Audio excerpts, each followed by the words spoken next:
Да беше тука колешката Сафија ќе кажев дека пред да подпишува било каков договор, требало да знае дека договор не се подпишува со луѓе кои немаат образ и со луѓе кои не знаат за почит. Доволно долго беа дел од власта за да сватат какви договори оваа власт почитува.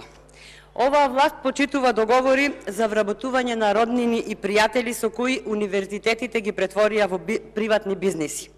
Од тајни имоти, преку броила, па се до фотоволтаици, афери какви што нема во најсофистицираните криминалистички филмови.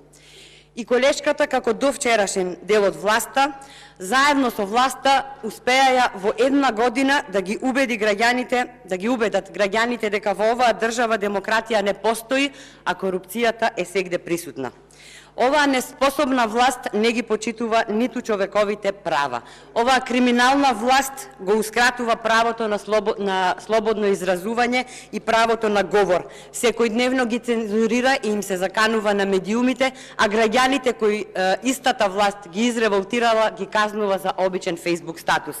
Денес никако не е доволно да се неколку министри. Денес треба да се разреши целата влада. Зошто?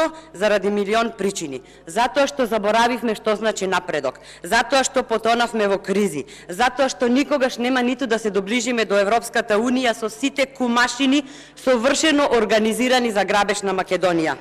Половина милион евра залудно се потрошија, учебници не видовме. Дојдоа советување за трансфер на од државен во приватен сектор, а всушност направија трансфер на квалификуван кадар во странство. Оваа власт нема слух ниту за стопанствениците и затоа останавме држава без ученици, без работници и држава без доктори.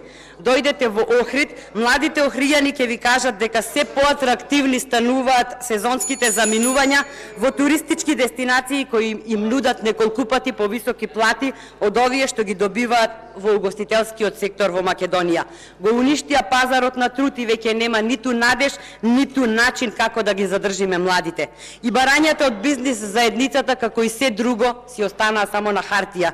Како да се води бизнис без правна сигурност? Како да се води бизнис со несигурни даночни реформи, со скапи ресурси за производство? Затоа, во Македонија единствен раст е растот на бројот на социјални случаи, кој е зголемен за над 50%. Ако не сопре трендот на зголемување на сиромаштијата, уште подлабоко ќе не закопаат во мизерија. Колешката Сафија денес била разочарана од власта, на која тие и помогнаа да остане власт. И го разбирам нивниот гнев. Така се разочарани и гневни граѓаните, а граѓаните не простуваат. Ви благодарам.